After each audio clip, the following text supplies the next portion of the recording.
Assalamualaikum warahmatullahi wabarakatuh. Perkenalkan, nama saya Dwi Mutiara Marzain, Teknik Industri semester 5. Di sini saya akan menjelaskan tugas simulasi sistem pada pertemuan 15, yaitu merangkum materi pertemuan 14 dan 15.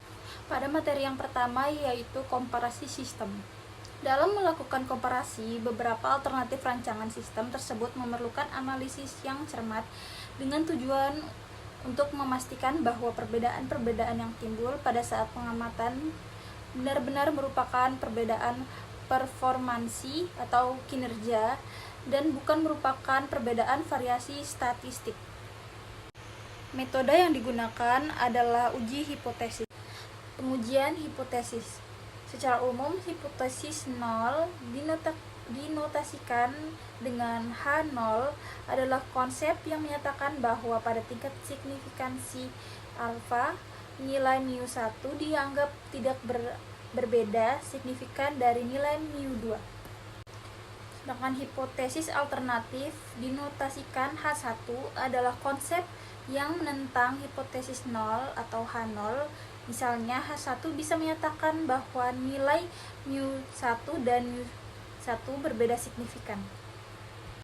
Selanjutnya adalah membandingkan dua alternatif rancangan sistem.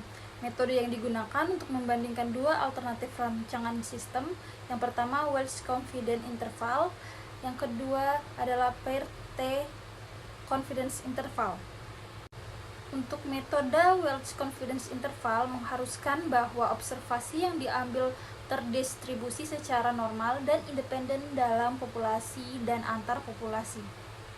Sedangkan Pair T Confidence Interval, observasi yang diambil dari sistem simulasi distribusi secara normal dan independen dalam suatu populasi, tapi tidak perlu independen antar populasi. Jumlah sampel dari satu populasi dengan populasi lain harus sama.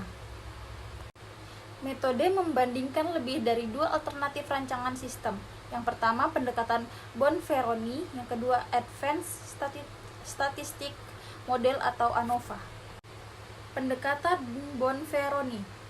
Bonferroni bermanfaat bila akan membandingkan performansi lebih dari dua alternatif rancangan sistem. Sedangkan analisis varian atau ANOVA dapat digunakan untuk membandingkan multiple alternatif rancangan sistem.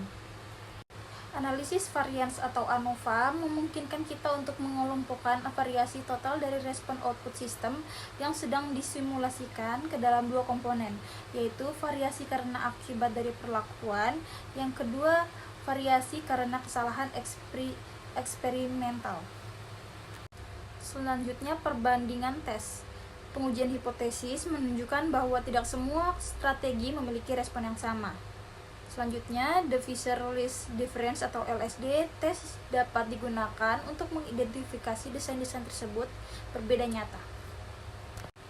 Materi selanjutnya adalah Analysis of Variance atau ANOVA. Pendahuluan, jika uji T digunakan untuk membandingkan dua rata-rata atau parameter sampel, ANOVA digunakan untuk membandingkan rata-rata lebih dari dua sampel.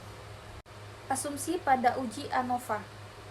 Yang pertama, populasi-populasi yang akan diuji berdistribusi normal. Yang kedua, varian untuk masing-masing populasi adalah sama. Yang ketiga, sampel tidak berhubungan satu sama lain. Post hoc procedure. Jika uji ANOVA menyatakan hipotesis 0 ditolak, maka harus dilanjutkan dengan post hoc procedure. Prosedur ini digunakan untuk melihat kelompok mana yang berbeda dengan kelompok lainnya.